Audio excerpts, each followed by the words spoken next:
चलिए आज हम लोग चैप्टर 1 का विद्युत आवेश एवं क्षेत्र का हम लोग जितना क्वेश्चन बैंक का ऑब्जेक्टिव है उसको सॉल्व करेंगे।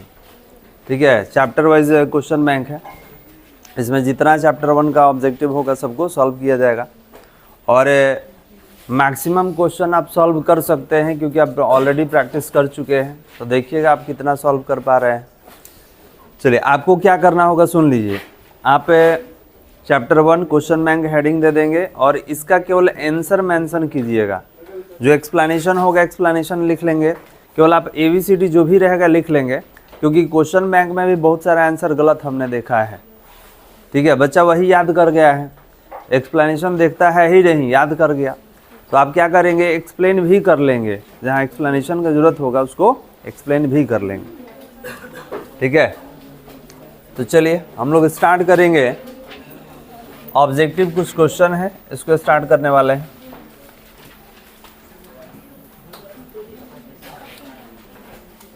स्टार्ट किया जाए बालक। तो ये जो हमें स्टार्ट कर रहे हैं ये विद्युत आवेश एवं क्षेत्र है, चैप्टर 1 है, यूनिट 1 है विद्युत स्थितिकी उसी का। अब एक एक करके आपको देखना होगा और समझना होगा बालक। चलिए क्वेश्चन नंबर 1 में कह रहा है कूलम्ब बल है, तो आप बताइए कूलम्ब बल कौन सा बल है? केंद्रीय बल है, विद्युतीय बल है, ये दोनों है कि इनमें से कोई नहीं? दोनों। बैठ जाइए। तो ये पहले भी पढ़ चुके हैं कि कूलम्ब का जो बल है इसको हम लोग विद्युतीय बल भी बोलते हैं और केंद्रीय बल भी। कारण क्या है? तो कारण अगर देखना हो तो ध्यान समझिएगा। हमने बोला कि कूलम्ब का नियम आवेश के लिए काम करता है। तो मान ली कि ये Q1 आवेश है और ये Q2 आवेश है, तो आवेशों के बीच लगने वाले बल को हम लोग विद्युतीय बल बोलते हैं। एक तो हो गया, और ये जब बल लगेगा तो ये दोनों के बीच में ही लगेगा, तो दोनों के बीच में रहता है तो क्या बोलेंगे? केंद्रीय बोलेंगे। तो इसीलिए इसका दोनों नाम है, इसको केंद्रीय बल भी बोलेंगे और इसको विद्युतीय बल भी। तो option number C is the right answer. Option number कितना होगा? सी होगा। क्लियर है? चलिए नेक्स्ट आगे बढ़ते हैं।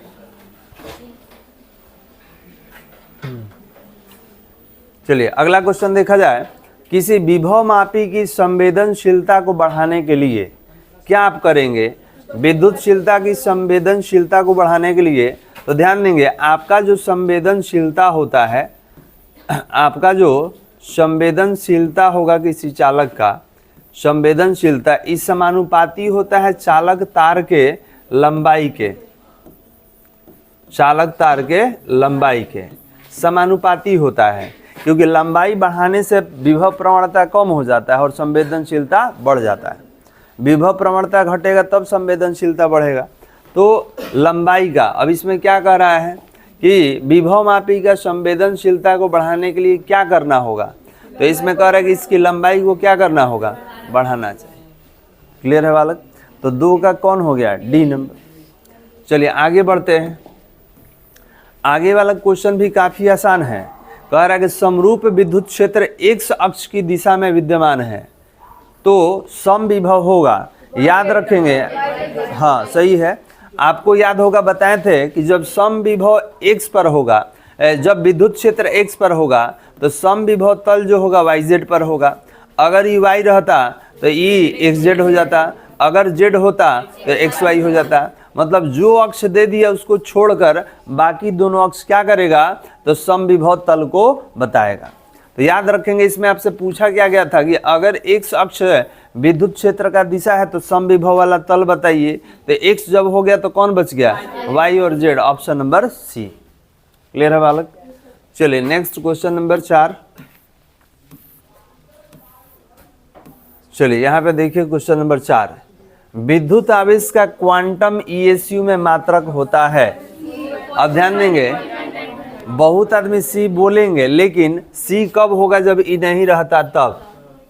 याद रखेंगे, केवल ESU रहे तब नीचे सी होगा, लेकिन क्वांटम ESU आ जाए तब आंसर चेंज हो जाएगा। अब क्या होगा? इन निकाल दे रहे हैं, हम निकाल दे रहे हैं कि होता क्या है। चलिए क्वेश्चन नंबर 4 के लिए हल कर रहे हैं। आपसे कह रहा है क्वांटम में ESU बताइए। तो याद रखेंगे, अगर बात किया जाए कि 1 कूलम्ब को आप स्टार्ट कूलम्ब में बताइए तो 3 × 10⁹ स्टार्ट कूलम्ब हो गया। तो हमने बोला कि एक इलेक्ट्रॉन पर जो आवेश होता है अगर उसको स्टैट कूलम के रूप में व्यक्त किया जाए वो क्वांटम का ईएसयू होगा। तो एक इलेक्ट्रॉन के पास कितना आवेश 1.6 इंटू 10⁻⁻19 और स्टैट कूलम ईएसयू में चेंज करना है तो मल्टीप्लाई करना होगा 3 × 10⁹ तो 16 तिया कितना होगा 48। तो ये हो गया 4.8 और ध्यान देंगे 19 में से 9 माइनस कर दीजिए -10। क्लियर है बालक। और ये क्या होगा ESU इलेक्ट्रोस्टैटिक यूनिट। तो अगर आपसे कहा जाए कि क्वांटम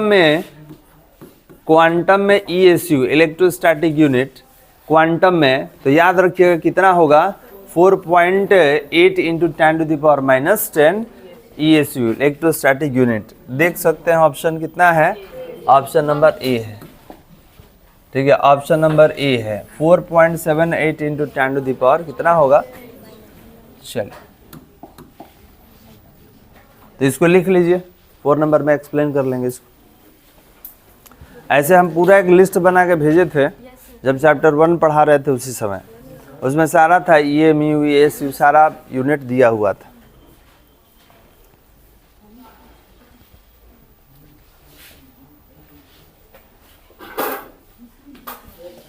चलिए हो गया बालक, थोड़ा सा जल्दी लिखिए क्योंकि इसमें लगभग 50 क्वेश्चन है। अगर ये ESU केवल रहता तब तो 3 इंटू 10⁻9, लेकिन क्वांटम में ESU तो कितना होगा 4.8 इंटू 10⁻⁻10 ESU इलेक्ट्रोस्टैटिक यूनिट। हो गया बालक। चलिए नेक्स्ट 5 नंबर। चलिए आप बताइए बालक कि स्थिर विद्युतीय क्षेत्र क्या होगा, संरक्षी की असंरक्षी। संरक्षी होता है, संरक्षी मतलब जिसका नाश नहीं हो उसको संरक्षी बोलेंगे। याद रखेंगे कि स्थिर विद्युतीय क्षेत्र कैसा है, संरक्षी होता है। तो 5 का ऑप्शन नंबर ए। 6 में आगे बढ़ते हैं, कह रहा है एक एकांकी चालक के लिए निम्न में से कौन अनुपात अचर होता है। तो ध्यान देंगे आपको पढ़ाए थे Q = CV, तो यहाँ से जब C निकालिएगा तो क्या होगा Q/V। तो ये Q कौन सा है, तो कुल आवेश है, और V क्या है, कुल विभव। क्योंकि आप बढ़ाए हैं तो टोटल विभव हम लोग काउंट करेंगे। तो कुल आवेश बटा क्या होगा, कुल विभव। Option number A is the right answer. Tick कर लीजिएगा।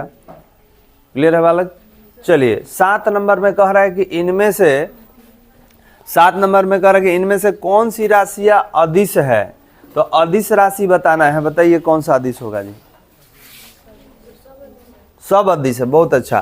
तो याद रखेंगे आवेश भी अदिश है, विभव भी अदिश है, धारिता भी। कहाँ इस पे हम तीर दिए हैं, न भी पर तीर दिए हैं, ठीक है, न आवेश, तीनों तो यही दिख रहा है, किसी पर तीर नहीं है, तो तीनों अदिश है। तो कौन सा सही ऑप्शन होगा, D. Option number D is the right answer. Clear है बालक, समझ में आ रहा है। चलिए तो ये हो गया 7 का, हो गया डी नंबर। आगे बढ़िए 8 की ओर। चलिए हमको आप बताइए बालक, इलेक्ट्रॉन का विशिष्ट आवेश कितना होता है। हाँ आप ही बताइए ना। 1.76 इंटू 10⁻11 कूलम प्रति केजी। खोजी इसमें है कहीं नहीं, तो ऑप्शन नंबर डी। अच्छा ऊपर है, लीजिए ऊपर वाला में डी लगा दी है ना जी। अच्छा रुक जाओ, माइनस में होगा जी, ये नहीं ध्यान दे रहे हैं, माइनस में नहीं ना होता है। इलेक्ट्रॉन का विशिष्ट आवेश आपको बताया गया था कि 1.76 इंटू 10⁻11 कूलम प्रति केजी। और आपको बता दे कि ई हमें लेते कब, जब ई 1.8 भी दिया रहता 10⁻11, तो लगभग में ई भी हो जाएगा, क्योंकि ये 6 हटेगा तो ये 8 हो जाएगा, एक बढ़ता है उधर। लेकिन कहीं प्लस में 11 दिख रहा है, नहीं दिख रहा है। तो आप बोलेंगे सर प्लस में 11 होना चाहिए, यहाँ माइनस में 11 दिया हुआ, तो ये नहीं होगा। तो कौन होगा, डी। इनमें से कोई नहीं।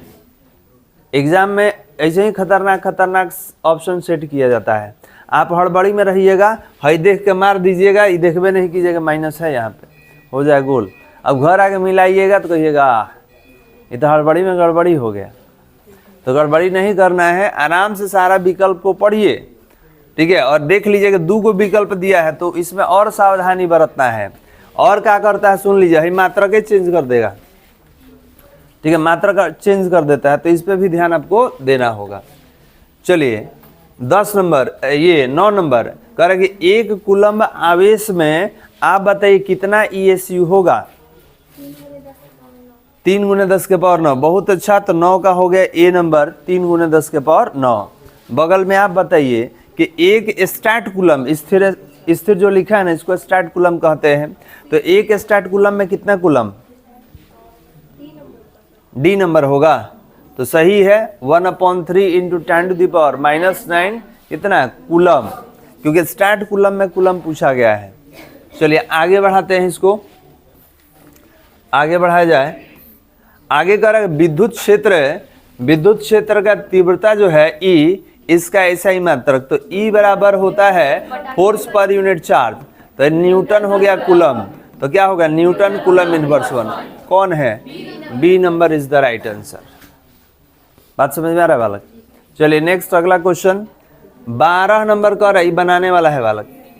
कह रहे गोले पर आवेश 10 माइक्रो कूलम्ब है तो उसकी सतह पर विद्युतीय फ्लक्स बताइए। तो देखिए 12 नंबर के लिए एक्सप्लेन करेंगे हम लोग। 12 नंबर एक चीज और बता दे, ये एक ही बार लिखा है ना, ये 4-5 बार हम देखे हैं, क्योंकि जब हम हल कराए हैं तो ये तो एक जगह दे दिया। हम लोग हर ईयर का सॉल्व कराए हैं, तो हर मतलब 1-2 साल के ऑल्टरनेट पे ही क्वेश्चन हमको दिखाई दिया है, और यहाँ तक कि विकल्प भी चेंज नहीं है, एकदम सेम ऑप्शन के साथ। ठीक है, आपसे क्या कह रहा है कि फ्लक्स बताइए गोलीय चालक के लिए। तो ये बताइए कि फ्लक्स जो है इसका तो 2 फॉर्मूला है, integration over close path E dot ds, याद है, एगो है आवेश का 1/ε0। अब सवाल ये है कि E कब यूज करेंगे, जब तीव्रता दे दे, क्षेत्रफल दे दे, और ये कब यूज करेंगे जब आवेश दे दे। तो क्वेश्चन में पढ़िए क्या दिया हुआ है, आवेश, तो ये बताइए कि E वाला फॉर्मूला लिया जाए कि ε0 वाला, वही लेंगे क्योंकि यहाँ तो आवेश दिया हुआ है, और आवेश भी माइक्रो में है, तो माइक्रो वाला याद रखिएगा कि माइक्रो हटा लेंगे। तो फ्लक्स जो होगा आवेश का 1/ε0 होगा। हमने बोला इसको चेंज करना पड़ेगा क्योंकि ऑप्शन में पाई दिख रहा है, पाई, इसका भी वैल्यू होता है, लेकिन ये बनाइएगा तो पाई में आंसर नहीं आएगा। तो हम क्या करेंगे, इस समीकरण में 4 पाई से गुना कर देंगे और 4 पाई से भाग कर देंगे। समीकरण पे कोई अंतर आएगा बालक, नहीं, क्योंकि गुना और भाग दोनों हुआ है, लेकिन आंसर पे अंतर आ जाएगा। फाई बराबर आवेश है, तो आवेश 10 माइक्रो कूलम्ब, तो पहले 10 हो गया, माइक्रो कैसे हटाइएगा, 10 के पावर -6 से 1/4πε0 का वैल्यू 9 गुने 10 के पावर 9, ये होगा 9 गुने 10 के पावर 9 हो गया, और 4 पाई है। अब इसको हल कर लीजिए, तो यहाँ पर फाई इक्वल टू हो जाएगा, देखिए ध्यान से, 9 चौके 36, 36 पाई तो हो गया। अब क्या करेंगे कि ये 9 1 10, 10 जीरो में से 6 घटाइए 4, तो 36 पाई गुना 10 के power 4 newton metre square coulomb inverse 1, ये ना होगा बालक। अब देखिए कि कहाँ दिया हुआ है ये आंसर, वही होगा हमारा 12 नंबर। 12 का कौन है जी, पहला ही है।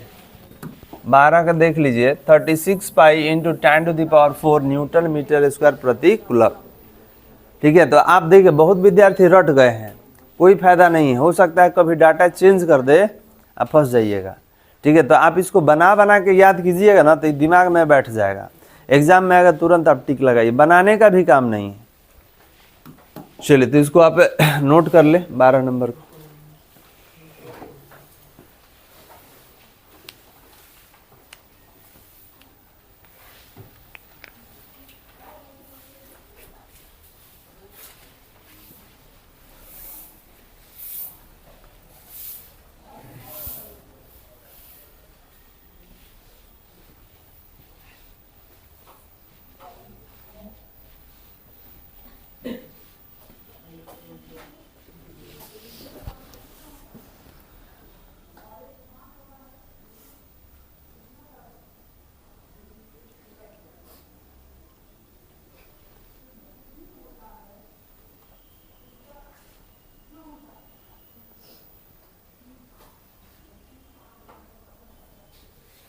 हो गया बालक।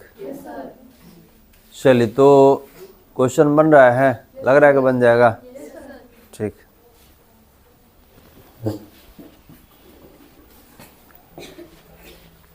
आगे बढ़ते हैं। तो ये 12 नंबर था। 13 नंबर देखिए, थोड़ा सा लिखा हुआ है यहाँ पे, पीछे दिख रहा है ना बालक? इसको और इधर कर ले रहे हैं।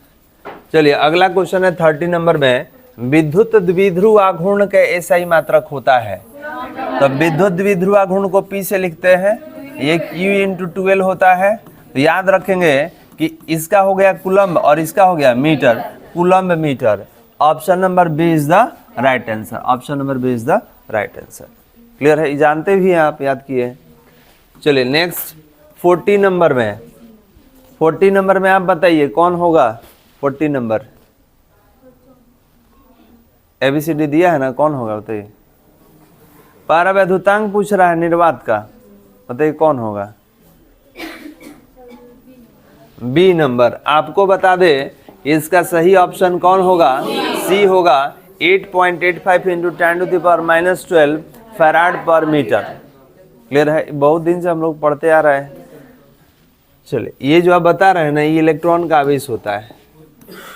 चलिए 15 नंबर बालक, 15 नंबर करे, एक आवेशित चालक की सतह के किसी बिंदु पर विद्युतीय क्षेत्र की तीव्रता, याद रखिएगा सतह के लंबवत होता है। क्या होगा? सतह के लंबवत होगा। Option number B is the right answer. आपका विद्युतीय बल रेखा हो, चुंबकीय बल रेखा हो, फ्लक्स हो, सब क्या होगा? लंबवत होगा। अब अगला क्वेश्चन बनाने वाला दिख रहा है। अगला क्वेश्चन क्या है कि एक विद्युतीय द्विध्रुव दो विपरीत आवेश से बना है, जिसका परिमाण दिया है और उनके बीच का दूरी। तो आपसे डाइपोल पूछ रहा है, निकाल लीजिए। 16 नंबर 16। तो 16 नंबर में विद्युतीय द्विध्रुव आघूर्ण होता है P बराबर Q/12। अब ध्यान समझिए, आवेश तो दिया हुआ है, आवेश कितना दिया है? परिमाण निकालना है ना। आवेश दिया हुआ है बालक, आवेश कितना दिया है? 3.2 इंटू 10⁻⁻19 और ये 2.4 इंटू 10⁻⁻10। तो -19 हो गया और ये कितना है दूरी? 2.4 इंटू 10⁻⁻10। गुना करा दीजिए, दोनों में गुना करा दीजिए। तो गुना कराइएगा तो कितना होगा? 7.68 और 10⁻⁻29 और इसका मात्रक क्या होता है? Coulomb metre. क्लियर है बालक? हल किए हैं, अभी हम लोग सॉल्व किए हैं। आप इसको लिख लीजिए, नोट कर लीजिए, मल्टीप्लाई करके चेक भी कर लीजिएगा।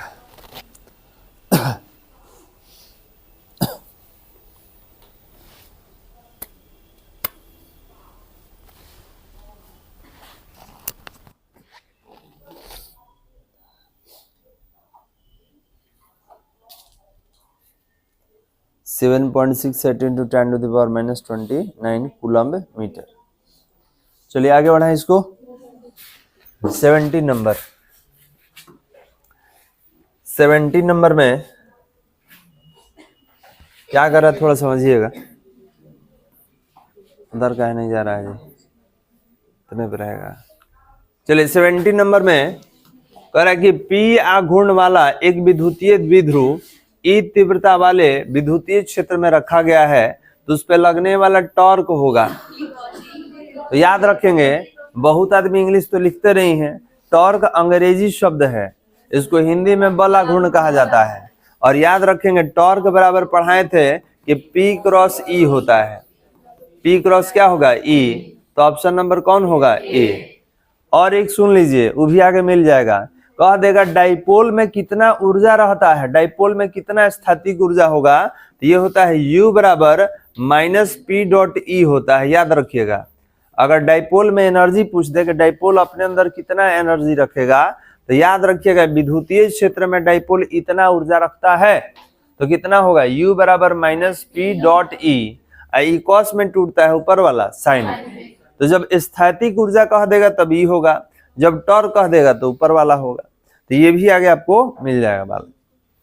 चलिए नेक्स्ट 17 नंबर हो गया। 18 नंबर,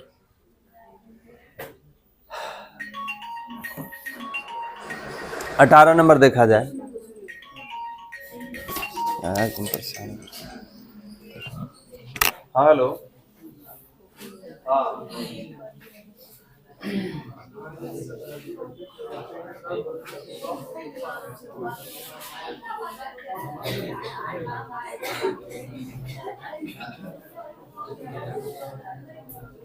ठीक।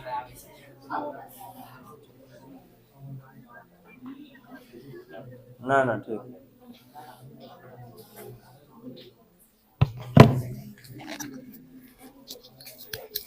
इसमें सारा आ रहा है ना, कट नहीं रहा है। चलिए, कह रहा किसी आवेशित खोखले गोलाकार चालक के भीतर विद्युतीय तीव्रता बताइए। तो ध्यान देंगे, यहाँ खोखला कह दिया ना बालक, तो खोखला के अंदर आवेश नहीं होगा, तो आवेश नहीं होगा तो तीव्रता क्या होगा? शून्य। क्लियर है? अगला क्वेश्चन भी इसी तरीके का है। कह रहा है कि अविष्ट खोखले गोलीय के अंदर विद्युतीय क्षेत्र की तीव्रता, तो जहां ही शब्द पढ़ लेंगे खोखला, वह याद रखेंगे अंदर तीव्रता क्या हो जाता है? शून्य। क्योंकि खोखला है मतलब आवेश नहीं है, आवेश नहीं रहेगा तो तीव्रता क्या हो जाएगा? शून्य हो जाएगा, जीरो हो जाएगा बालक। चलिए आगे बढ़ते हैं। आगे 20 नंबर में कह रहा है कि एक आवेशित चालक का क्षेत्र आवेश घनत्व सिग्मा है, इसके पास विद्युत क्षेत्र का मान होता है। यह एक और भाषा में लिखा है कि आवेशित गोलीय चालक के अंदर विद्युतीय क्षेत्र का तीव्रता। तो याद कीजिए, गोले के अंदर हम लोग निकाले थे, तो इसमें 1/4 pi epsilon not q upon r एक ही भी था, और उसी को तोड़ के ये वाला संबंध हम निकाले थे। तो याद रखेंगे, हम बोले हैं कि अगर एग्जाम में लॉन्ग क्वेश्चन आए तब तो वहीं तक रुक जाइएगा, लेकिन हम आगे क्यों तोड़े थे? तो ये फार्मूला के लिए तोड़े थे, क्योंकि ऑब्जेक्टिव में ये ऑलरेडी पूछ चुका है।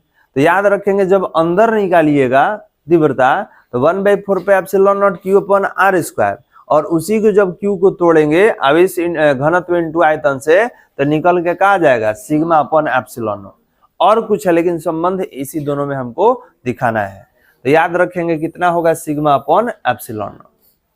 चलिए अगला क्वेश्चन 21 नंबर में बताइए क्या कह रहा है? अभी तो बताए हैं, देखिए क्या कह रहा है। तो यहाँ पर विद्युत द्विध्रुवा घूर्ण है, और आपसे क्या कह रहा है? स्थैतिक ऊर्जा। तो बताइए, विद्युत द्विध्रुवा घूर्ण में स्थैतिक ऊर्जा का सूत्र क्या होता है? Minus P dot E. Minus P dot E, minus बताता है कि ऊर्जा निकाय में संचित हो जाता है, याद रखिएगा।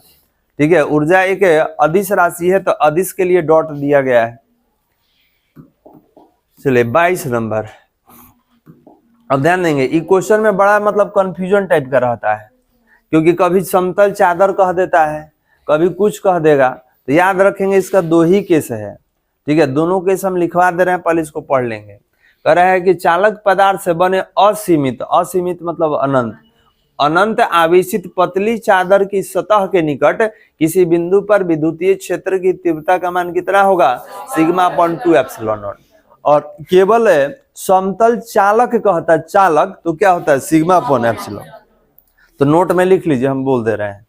पहले 22 नंबर का टिक कर लीजिएगा, सी होगा, और उसके बाद नोट में हम बोल दे रहे हैं। हो गया बालक? नोट में लिख लेंगे, किसी अनंत लंबाई वाले, किसी अनंत लंबाई वाले आवेशित, अनंत लंबाई वाले आवेशित पतली चादर के कारण, पतली चादर के कारण विद्युतीय क्षेत्र की तीव्रता, विद्युतीय क्षेत्र की तीव्रता कितना? तो E बराबर सिग्मा अपॉन 2 एप्सिलॉन नॉट। तीव्रता कितना? E बराबर सिग्मा अपॉन 2 एप्सिलॉन नॉट। हो गया? एक और लिखेंगे पैराग्राफ चेंज करके, पहले ये लिख लीजिएगा, इसके नीचे एक और बोल दे रहे हैं। लिखेंगे अनंत लंबाई वाले, अनंत लंबाई वाले समतल चालक के लिए, अनंत लंबाई वाले समतल चालक के लिए, समतल चालक के लिए विद्युतीय क्षेत्र की तीव्रता, समतल चालक के लिए विद्युतीय क्षेत्र की तीव्रता, और ये कितना होगा? Sigma upon epsilon not. विद्युतीय क्षेत्र की तीव्रता सिग्मा अपॉन एप्सिलॉन नॉट। हो गया बालक? चलिए यहाँ लिखे, आगे बढ़ा जाए। चलिए, तो यहाँ 22 में कौन सा हल किया हम लोग? C number. चलिए 23 नंबर बताइए। 23 नंबर सब कोई नहीं बताएगा, जिससे पूछेंगे वही बताएगा। आप बताइए बालक सबसे लास्ट में 23 नंबर में, जब किसी वस्तु को आवेशित किया जाता है तो उसका द्रव्यमान क्या होगा? आवेशित करने पे द्रव्यमान क्या होता है? बढ़ता है, घटता है? घटता है। काहे घटता है? काहे घटेगा भाई? बोलिए, एक्सप्लेन कीजिए। बोला, चलो जी तुम बताओ। पीला टी शर्ट काहे बढ़ता है? आपको कैसे मालूम कि आवेश गया है कि नहीं गया है? इसमें लिखा है कि आवेश गया है या नहीं? तो याद रखेंगे, अगर क्वेश्चन रहता, रुक जाइए हम थोड़ा सा बता दें, ये थोड़े बोला है कि हम धनावेशित किए हैं कि ऋणावेशित। कहता कि हम धनावेशित किए हैं, तो धनावेशित का मतलब इलेक्ट्रॉन कम हो गया, तो कम होगा तो क्या होगा? द्रव्यमान घट जाएगा। अगर कहता कि ना ऋणावेशित किए हैं, तो ऋणावेशित का द्रव्यमान ज्यादा हो जाता है, तब आप बोलते कि बढ़ गया। लेकिन केवल आवेशित, तो केवल आवेशित का मतलब हो सकता है कि धनावेशित हो या ऋणावेशित हो, क्योंकि दो पिंड को रगड़िएगा तो किसी पर प्लस होगा, किसी पर माइनस। तो जब आवेश का नेचर क्लियरफाई नहीं रहे तब क्या होगा? बढ़ सकता है या घट सकता है। ठीक है, ये थोड़े बोला है कि हम धनावेशित किए हैं या ऋणावेशित, ये तो केवल बोला है कि आवेशित किया जाता है। तो आवेशित तो दो तरीका से होता है, प्लस से भी होता है और माइनस से भी। तो याद रखेंगे यहाँ सही ऑप्शन कौन होगा? डी, बढ़ सकता है या घट सकता है। ठीक है, अगर धनावेशित रहता तब घट जाएगा, ऋणावेशित रहेगा तो बढ़ जाएगा। क्लियर है? चलिए नेक्स्ट। चलिए 24 नंबर, ये जो आप देख रहे हैं बहुत बार ये क्वेश्चन हम देखे हैं, बहुत बार पूछा गया है, तो इसको हल करना पड़ेगा और इसका आंसर जो होगा ये होगा ऑप्शन नंबर बी। बहुत आदमी तो याद करिए लिए होंगे, अब थोड़ा सा बना के भी देख लीजिए कि बनता कैसे। क्लियर है बालक? चलिए इसको हम बना दे रहे हैं। देख लीजिए 4 आवेश है, 1 2 3 4, जिसमें ई दोनों बराबर है, ई दोनों बराबर, और सबका दूरी क्या है? R r. तो ये तो वर्ग हो जाएगा ना जी, जब सब भुजा बराबर तो ये क्या हो जाएगा? वर्ग। अब बना के चेक किया जाए। 24 नंबर, 24 नंबर डायग्राम बना ले रहे हैं। यहाँ एक आवेश है बड़ा वाला, एक आवेश यहाँ है, एक छोटा वाला आवेश है, यहाँ भी छोटा वाला। अच्छा, सारा दूरी क्या है? छोटा आर है बालक, सारा दूरी छोटा आर हो गया। अब कह रहा है ना कि बड़ा आवेश पर जो परिणामी बल है शून्य है। दोनों में से कोई एक बड़ा आवेश ले सकते हैं, परिणामी बल क्या है? शून्य। अब ध्यान देंगे, हमने बोला कि अगर ये छोटा आवेश इस पर बल लगाया होगा तो बल का दिशा तो इधर हो जाएगा F1, ये अगर उस पर बल लगाएगा तो बल का दिशा उधर हो जाएगा। और ध्यान समझिएगा कि यहाँ भी प्लस है, यहाँ भी प्लस है, प्लस प्लस में क्या होता है? प्रतिकर्षण, तो प्रतिकर्षित कर दिया उधर। अब आइए, ई भी तो इस पर बल लगाएगा, तो ई भी प्लस प्लस प्लस में क्या होगा? प्रतिकर्षण। ई आ गया नीचे, तो F1 था, ये क्या हो गया? F2। अब हमने बोला कि इन दोनों के बीच बल निकालिए, ये भी तो आपस में बल लगाएंगे, ये भी तो प्रतिकर्षण करेंगे। तो याद रखेंगे F1 F2, तो एक आवेश पर दो दिशा में बल नहीं लगता है, तो बल का दिशा कौन बताएगा? परिणामी बल। तब परिणामी बल को कैसे लिखिएगा? F से। तो अब याद रखिएगा ये दूरी आपको निकालना पड़ेगा, कारण कि बल वाले में दूरी का जरूरत पड़ता है। आप एक कूलम्ब का नियम याद कीजिए, 1/4πε0 Q1 Q2 अपन R²। तो ये वर्ग है, तो वर्ग का विकर्ण निकाल लीजिए। यहाँ पे वर्ग का विकर्ण ध्यान देंगे, वर्ग का विकर्ण √2 इंटू भुजा होता है।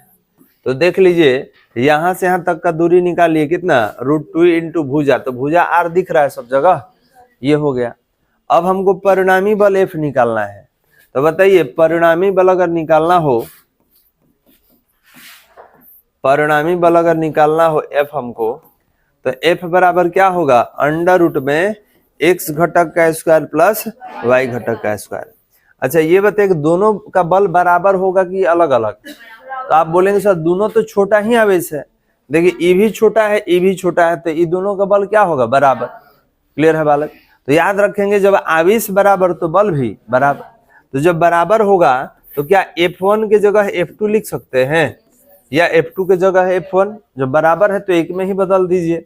तो हम क्या कर दिए, तो f बराबर under root f1 square plus f1 square कर दिए। कोई दिक्कत बालक?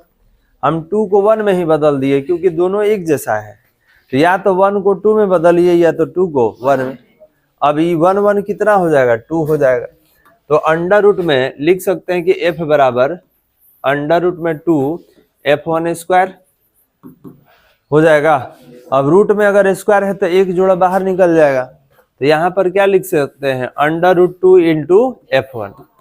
अब हमको मिल गया f बराबर अंडर रूट 2 इंटू f1। अब ये बताए कि f क्या है, तो आपने बोला कि ई दोनों के बीच लगने वाला बल, और f1 क्या है, तो इन दोनों के बीच लगने वाला बल। तो अगर f निकालिएगा तो आवेश में नाम किसका देंगे, ये दोनों आवेश का, और दूरी कौन होगा, अंडर रूट 2 इंटू आर।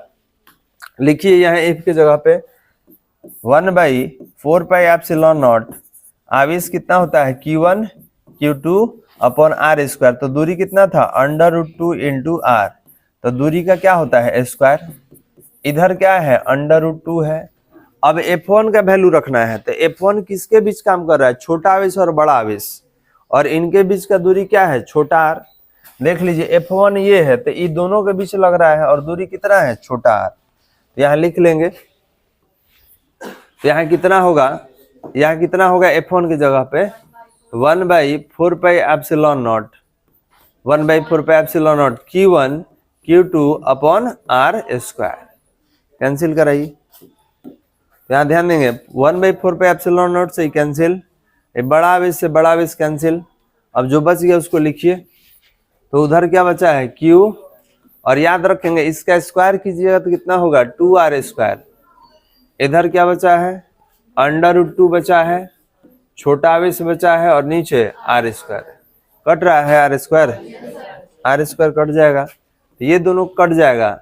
तो कैपिटल Q इसके नीचे छोटा वाले आवेश लाइए, अभी ऊपर जाके गुना होगा, तो अंडर रूट ऐसे लिख लेंगे इसको, 2 अंडर रूट 2 हो गया। यही था ना बालक, देख लेते हैं ऑप्शन नंबर कितना होगा बालक, option number B is the right answer. यही टिक लगाए थे हम लोग, ये होगा। अभी कैसे होगा इसके लिए आपको एक्सप्लेन करना होगा जल्दी।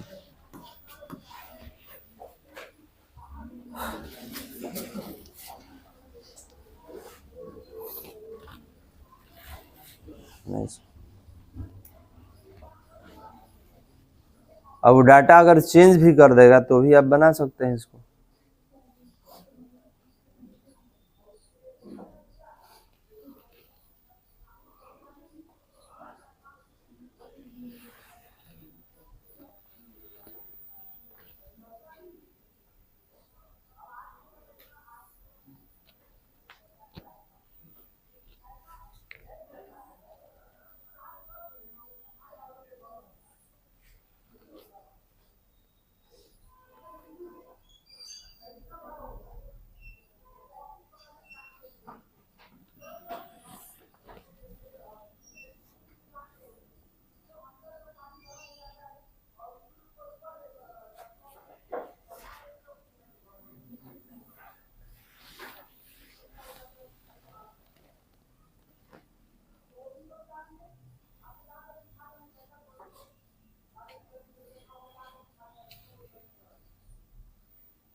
हो गया बालक, चेंज करें,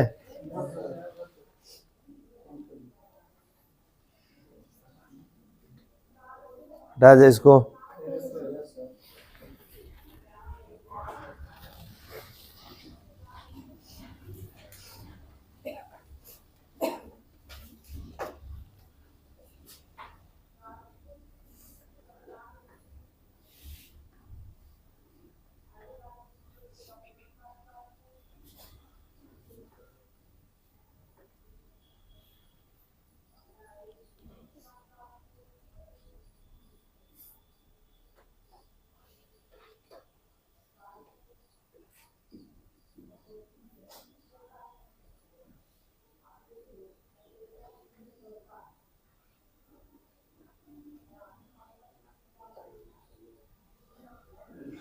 चलिए हटा जाए।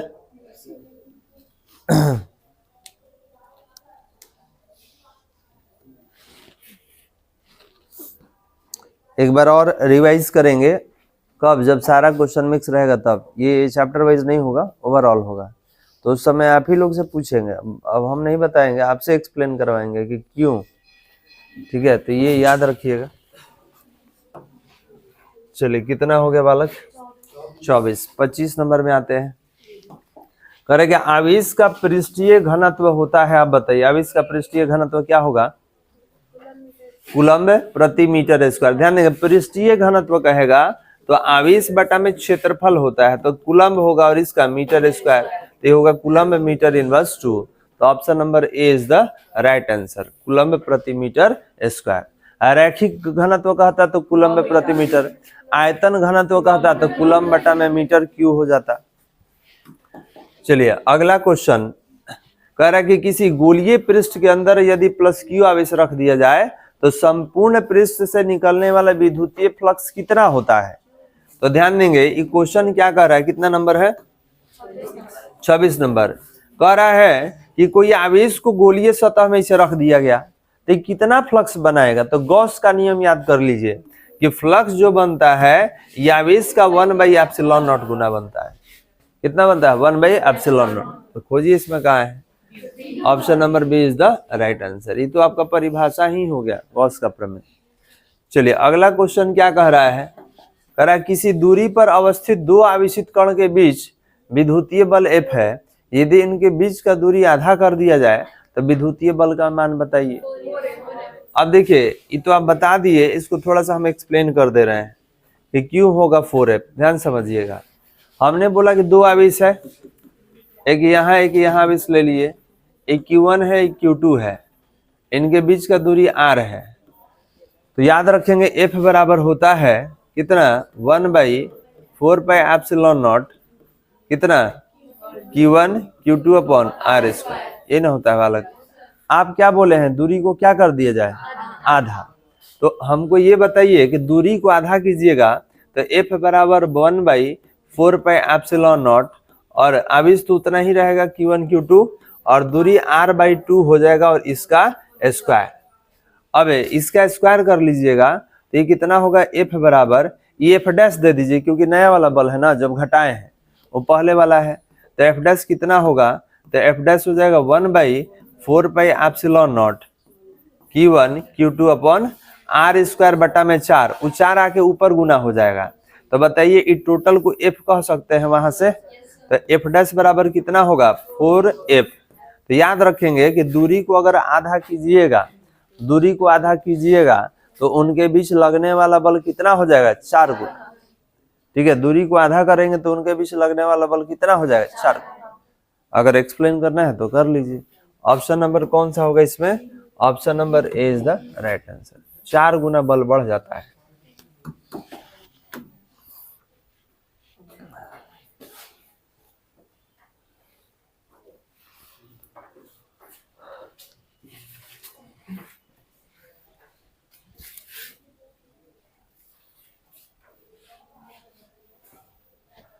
अभी सबको न्यूमेरिकल्स में भी डाल सकता है, ऑप्शन हटा देगा, न्यूमेरिकल में डाल देगा। तो याद रखेंगे वहां भी बनाने का तरीका यही रहेगा। ठीक है, बल दे देगा तो बल लिख लेंगे, कह देगा कि पहले इतना बल लग रहा था, दूरी आधा कर दिए तब बल बताइए कितना लगेगा। ठीक है, तो निकालना है तो निकालना पड़ेगा क्योंकि ऑप्शन देख के तो आप बता दिए, ऑप्शन नहीं रहेगा तो आप नहीं बता पाइए। चलिए आगे बढ़ा दे बालक।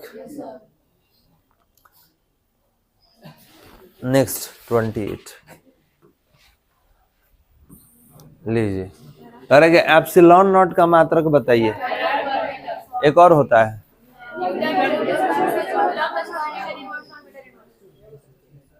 आप बताइए एप्सिलॉन नॉट का वैल्यू भी बताइए और मात्रक भी बताइए।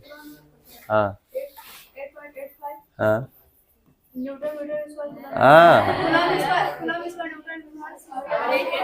हाँ, अभी और है, रुक जा। चलो जी बताओ इसका मात्रक। कूलम्ब स्क्वायर, एक और बता दीजिए। फैराड पर metre. Coulomb square newton inverse 1 metre inverse 2 हो गया ना। तो बैठ जी, ये तो दिया नहीं है, ये नहीं दिया है, तो कौन दिया है? ये दिया है। कौन होगा? फैराड पर मीटर। हो गया बालक? चलिए, कभी कभी भी दे सकता है। 28 नंबर हो गया। 29 नंबर यहाँ पे। चलिए, कह रहा है कि निम्नलिखित में से किस राशि का मात्रक वोल्ट प्रति मीटर होता है? आप बताइएगा बालक, किसका वोल्ट प्रति मीटर होगा? हाँ, लिखवाए हैं? नहीं। चलिए बैठ जाइए। आप बताइए बालक, किसका मात्रक वोल्ट प्रति मीटर होता है? बी, विद्युतीय विभव। है बुआ बोला? विद्युतीय क्षेत्र, विद्युतीय क्षेत्र का न्यूटन प्रति कूलम्ब तथा वोल्ट प्रति मीटर। कहिएगा हमको दिखाइए तो कैसे? देख लीजिए, ये कितना है जी? 29 है ना। देखिए बालक, देख लीजिए, यही देखिए, ऐसे ही क्वेश्चन आप खुद से भी करेंगे तो आपको याद हो जाएगा। अब जैसे आप तीव्रता का क्या मात्रक पढ़े हैं? तो फोर्स बाई चार्ज होता है, तो न्यूटन प्रति कूलम्ब, यही ना है बालक? यही है। आप बोलेंगे ना सर, ये तो वोल्ट प्रति मीटर दिया था, तो तोड़ दीजिए ना वोल्ट को। वोल्ट को जूल प्रति कूलम्ब कहते हैं। 1/मीटर है, 1/मीटर को अलग कर दिए, वोल्ट को तोड़ दिए जूल पर कूलम्ब में। और याद रखेंगे, जूल पर कूलम्ब न्यूटन मीटर को कहते हैं। नीचे कूलम्ब, इसको तोड़िएगा तो न्यूटन मीटर, नीचे कूलम्ब, 1/मीटर, मीटर मीटर कट गया तो न्यूटन प्रति कूलम्ब आ गया। तो बताइए, यहाँ भी न्यूटन प्रति कूलम्ब, यहाँ भी। तो याद रखेंगे किसका मात्रक है? किसका मात्रक हो जाएगा? तीव्रता का मात्रक। तो तीव्रता का मात्रक दो गो है, एगो न्यूटन प्रति कूलम्ब और एक वोल्ट प्रति मीटर। याद रहेगा? याद रहेगा ना बालक? चलिए, तो 29 का कितना हो गया? 29 का डी, 29 का ऑप्शन नंबर डी। कोई दिक्कत यहाँ तक नहीं। आप बताइए कि 30 नंबर में आवेश का बीमा कौन है? इसमें एटी। बैठ जाइए। तो आवेश का एटी या आईटी होता है, ये हम लोग जानते हैं। चलिए नेक्स्ट, 31 नंबर। आप बताइएगा, हवा में एप्सिलॉन आर का वैल्यू क्या होता है? 1 होता है। धातु का क्या होता है? धातु का क्या होता है? जल का क्या होता है? चलिए, बहुत अच्छा, आगे बढ़ते हैं। तो 31 का कितना हो गया? सी। आगे बढ़िए। कह रहा है कि Q बराबर एनी में निम्नलिखित में से n का मान संभव नहीं है। तो याद रखेंगे, जब इलेक्ट्रॉन टूटेगा नहीं तो किसी पिंड पर 4 इलेक्ट्रॉन तो हो सकता है, 8 गो होगा। जब टूटेगा नहीं तो 4.2 इलेक्ट्रॉन होगा नहीं। तो ये इलेक्ट्रॉन का संख्या संभव नहीं है, क्योंकि इलेक्ट्रॉन खंडित नहीं होगा। जब खंडित नहीं होगा तो 4.2 भी नहीं होगा। चलिए, इसके बाद क्या कर रहा है कि विद्युत क्षेत्र में एक आवेशित कण पर लगने वाला बल। तो ध्यान देंगे, आवेशित कण पर लगने वाला बल E बराबर F/Q। तो अगर F निकालिएगा तो QE हो जाएगा। अब खोज लीजिए कहाँ है QE। Option number A is the right answer. Clear है बालक? अगला क्वेश्चन में बगल में आप बताइएगा कि पानी का पारावैद्युत स्थिरांक कितना होता है? बताइए, पड़ोसी अभी बताए हैं। ऑप्शन नंबर 80 से 81। तो 81 तो है ये नहीं है, तो क्या होगा? 80। कोई दिक्कत यहाँ तक? यहीं रोक दिया जाए, बाकी अगले क्लास में करते हैं। ठीक है।